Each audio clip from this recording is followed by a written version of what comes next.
Our Story Productions presents On the Road to Our Story, featuring a variety of programs that take a closer look at the organizations, businesses, and people located in the small communities of the Midwest. So get ready, for you're about to travel on the road to our story.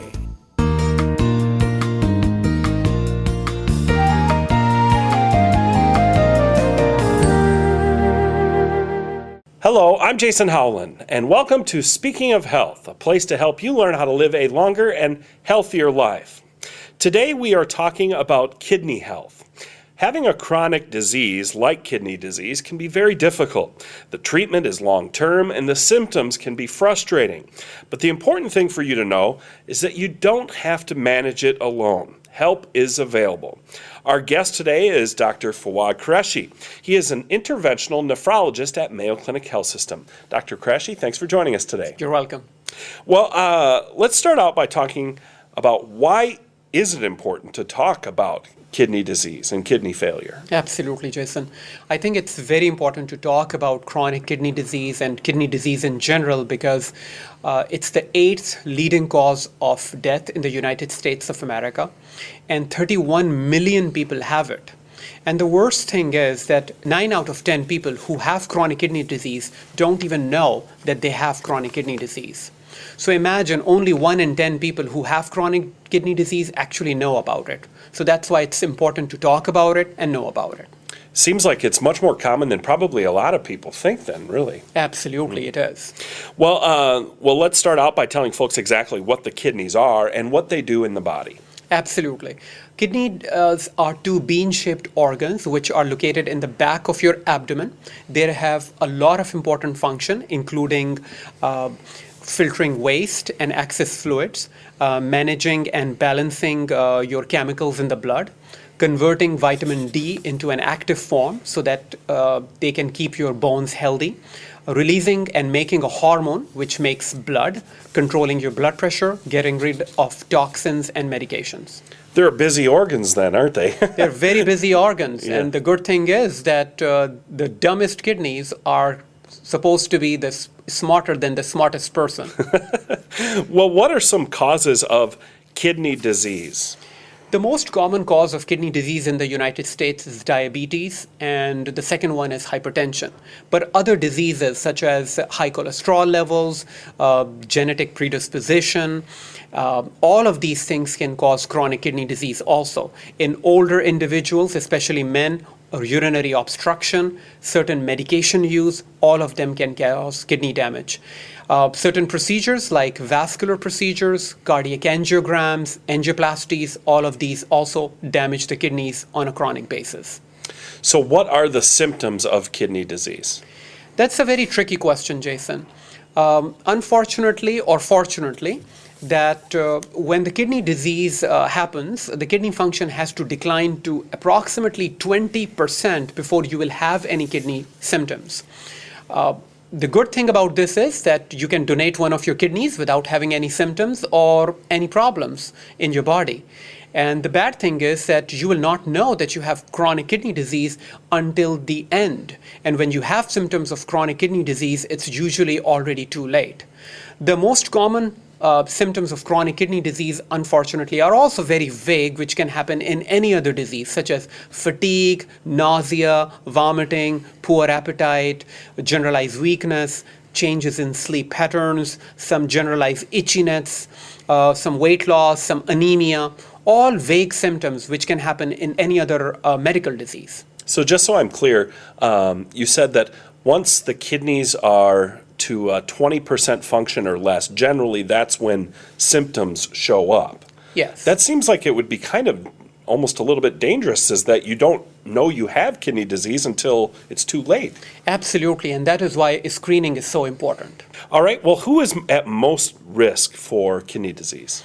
Individuals who have diabetes, hypertension, seniors over the age of 60 have risks of developing chronic kidney disease, and certain racial groups such as African Americans, Native Americans, they are in higher risk group categories and can get kidney disease just because of genetics. How about family history? If my mother or father had kidney disease, or maybe a grandfather or grandmother, am I more susceptible to getting kidney disease? Absolutely. You will be more susceptible to having kidney disease, and especially if you have one of those other risk factors such as diabetes, hypertension, and older men, urinary obstruction, etc. So, Dr. Qureshi, as a kidney doctor, nephrologist, how do you go about testing patients for kidney disease? There are 3 or 4 essential tests that we need to do.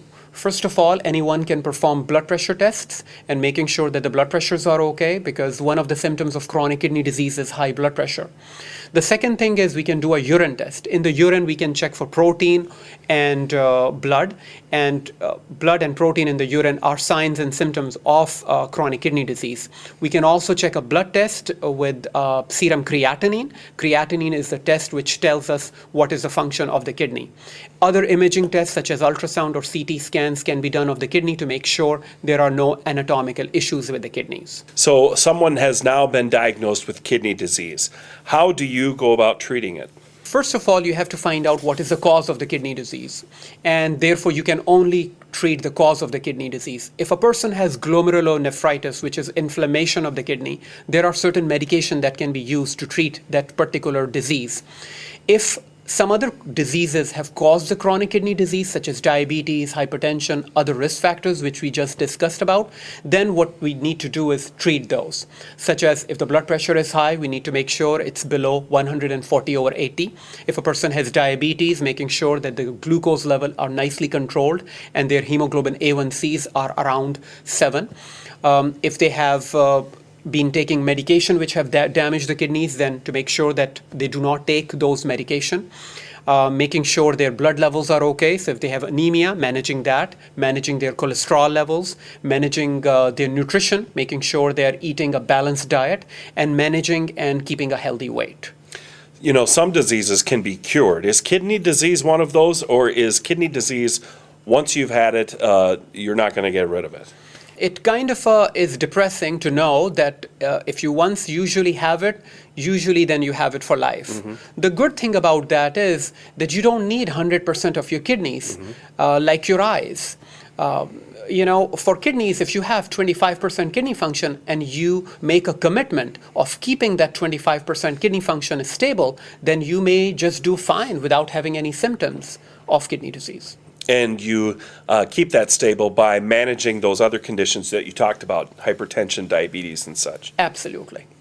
Well, what about managing advanced kidney disease? If the kidney disease continues to progress, and most people will lose 1% kidney function every year after the age of 40 to 50 years of age, then if they have chronic kidney disease plus they are aging, they may develop end-stage renal disease. And there are methods to treat end-stage renal disease. The best way to treat end-stage renal disease is by doing a kidney transplant. Unfortunately, Jason, there are 100,000 or 90,000 patients waiting for a kidney transplant every year, and only 15 to 17,000 of those 100,000 patients will actually get a kidney. So 85,000 patients will not get a kidney transplant. So the best treatment option is kidney transplant. After that, those patients who did not get a kidney transplant, we can do dialysis. There are 3 ways dialysis can be done. There are 2 ways home dialysis can be done. One is home peritoneal dialysis, where we put fluid in a person's belly and then it is taken out after it has been cleaning the blood. And then another method is by doing blood dialysis, which can be done at home. Then there is a method where a person has to go to the dialysis unit about 3 times per week. That is Monday, Wednesday, and Fridays, or Tuesday, Thursday, and Saturdays, 4 hours each time, and get their blood cleaned over there. The last method is doing medical renal management. That is doing everything medically to treat the kidney disease, such as managing diabetes, hypertension, anemia, by giving shots, by giving medications, just not doing transplant or dialysis. So for people that don't know what dialysis is, what is it? It's basically a method of cleaning the blood. There are two forms of dialysis, peritoneal dialysis and hemodialysis. In the hemodialysis form, which is very common in the US, not the best one, I would say. The peritoneal dialysis is as good and more convenient than hemodialysis, in which we put two needles in the veins of a person's arm. Through one needle, the blood goes out, goes into the machine, the filters clears it, and then the blood goes back into the patient when it is already cleaned up. So essentially, it's a mechanical solution to replacing what the kidneys normally do. Absolutely. And then giving medication, because kidneys do so much more than just filter. Right. And back to the transplants, so few transplants, you said 100,000 patients need transplants, only 10 to 20% of those actually get that. Is that because finding a match for kidney donor is so difficult? No, actually, Jason. The reason because kidneys are not available is because the need is more and the availability is less. What we can do to increase availability as individuals is we can look at our licenses, the driving licenses, and if you can mark and become an organ donor, then your kidneys, if God forbid something happens, can be used for someone who can come off dialysis if they get it. Is there a misconception that to be a kidney donor, you have to be an immediate family member? Actually, you do not have to be an immediate family members. There are three ways we get kidneys. One, as we talked about, the cadaveric donors. Something happens to someone and they die. They give their kidneys as the best gift of their life. And then the second way is to get a kidney from a loved one or a friend or a family member. And the survival of kidneys, either they come from your family members and they're a perfect match compared to a friend or an unknown person who's not a complete match, are very much similar. Not 100% similar, but many, many years, more than a decade. Let's talk about kidney stones. I've heard a lot about kidney stones. I've never experienced them, thankfully. If you get kidney stones, does that mean that you have kidney disease? If you have a kidney stone, that does not 100% means that you have chronic kidney disease. But if you have too many kidney stones, then you can develop chronic kidney disease. It is extremely painful, Jason, as we have been talking off the camera. Mm-hmm. It's very painful.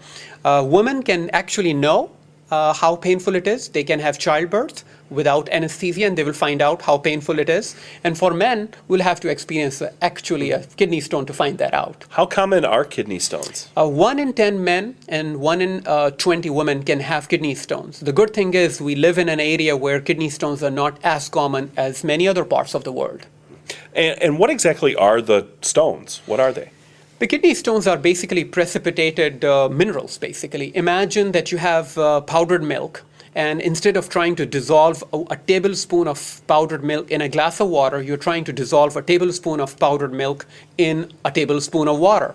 It would not dissolve. When it would not dissolve, it would make precipitations, and that's how kidney stones form, and kidney stones are just those precipitations. So how do you go about treating kidney stones, or is it just time? Well, you drink plenty of fluids, and by fluid I mean not colas. Lemonade and water are the best friends to keep kidney stones away. Making sure that you do not eat too much animal protein. And for everyone, we should be eating less salt. Less salt intake, less protein intake, especially animal protein, having a balanced, healthy diet, and drinking plenty of fluids other than colas and tea. Is that the same remedy for preventing kidney stones too, is to do those things? Absolutely. Keeping yourself hydrated is a very important part to stay away from kidney stones. Well, finally, are there things that people can do to keep their kidneys healthy and prevent kidney disease overall? There are certain things that individuals can do. Making sure just remaining a healthy weight and a healthy lifestyle is very important. Getting your blood pressures checked. If they are high, getting them treated. If a person has diabetes, getting the diabetes treated nicely.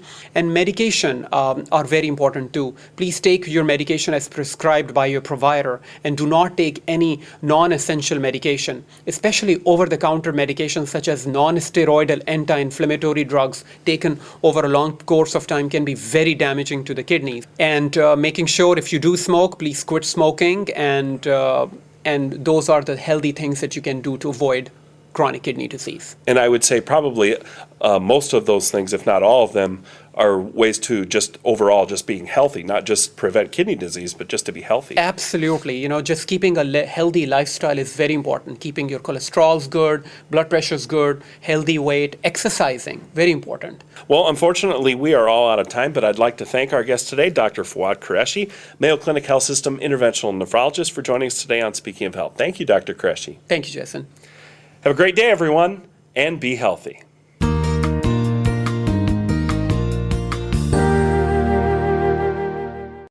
There you have it, folks. One of our favorite stories. Now, let's take a look at another.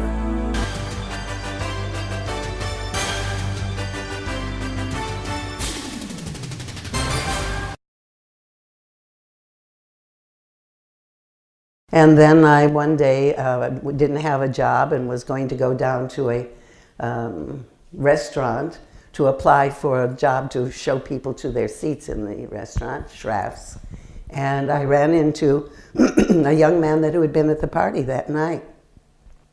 And Peter said to me, he said, what are you doing? I said, well, I'm on my way to Schraff's right now to be interviewed to be a hostess at their restaurant. And he said, look, I've got a game show that Goodson and Todman are going to be doing. And he said, it's not acting, but he said, it's a half-hour game show and you can make $300 a week. And I said, great. I said, that's wonderful. And so I went down to CBS and they hired me for the role on a game show called The Wheel of Fortune. This is long before Merv Griffin ever bought it and all. And the man was, I would introduce the people, I'd say, and Todd Russell, Mrs. So-and-so has come to spin the Wheel of Fortune. I at least talked. The poor girl, and the other one just... But we just had a little board, it wasn't anything, no big deal. And then, all these things just kind of fell into place. I was really most blessed and most fortunate to have had the career that I have had in my lifetime. And the wonderful opportunity I've had to work with some absolutely wonderful people and who have all, encouraged me. Imogene had encouraged me, all the people I worked with that summer. They said, don't stay in Chicago. Go to either coast, but you've got to get out of Chicago or you won't go anywhere. Well, my dear friends, may I say thank you for all the years that you have loved me, because it has come through to me. It does. I have appreciated that, and that you all have allowed me in the long run to do what I enjoy doing so tremendously, which is to get up and perform and to be another person that lives inside of me, that comes out, and I really enjoy being an actress, and have always have too. And so I can't do it without you folks, And I have a lovely leading man here that he and I have done love letters before. Love letters, everybody thinks this is a syrupy little Valentine. This is a very, very wonderful story about two people who have met in the 3rd grade and goes all the way on to the end of a big, long life of very interesting, and we don't just sit there and read it. We act it, even though we're there with the scripts in front of us and we're sitting. But it's a very exciting piece of theater, good theater piece. And you love doing it too, don't you, Will? Yes. Yeah. That's just about the way he acts it too.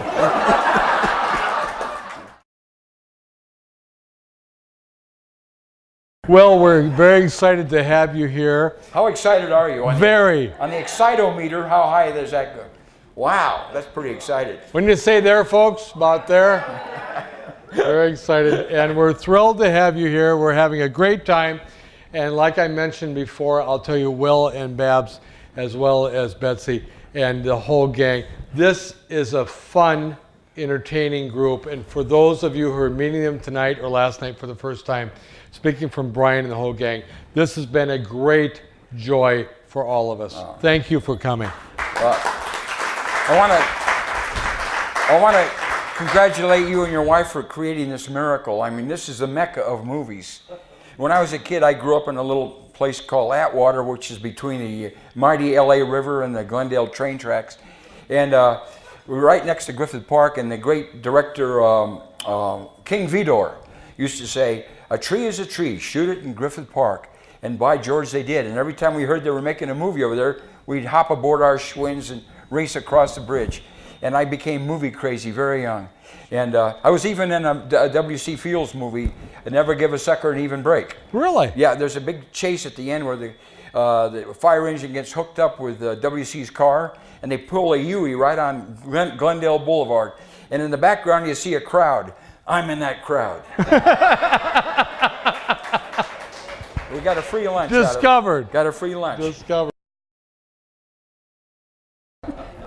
Tell us about your TV career. Oh, well.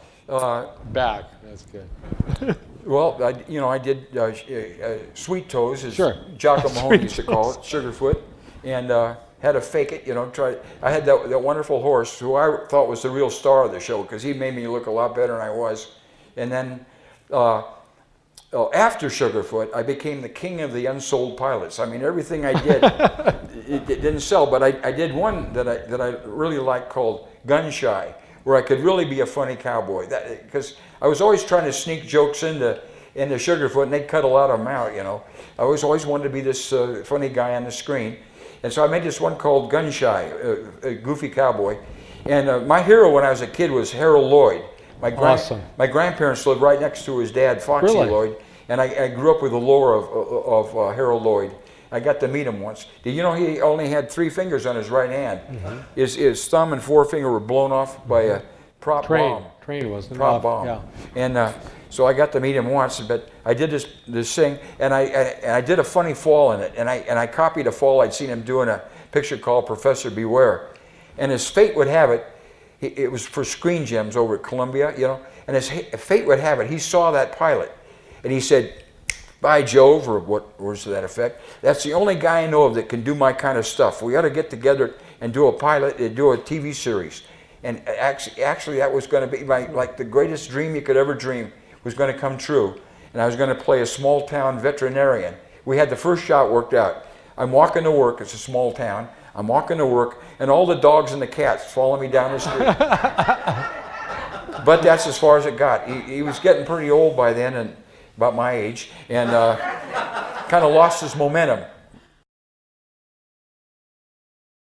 Well, now, in some different things I've read, they compared you when, according to what I read, they said when you were chosen for the part of Sugarfoot, it was because you reminded them of... Oh, yeah, well, when I went to work at Warner Brothers, my name was Marshall Lowell Hutchison. They thought that was too long, so they shortened it to Will Hutchins.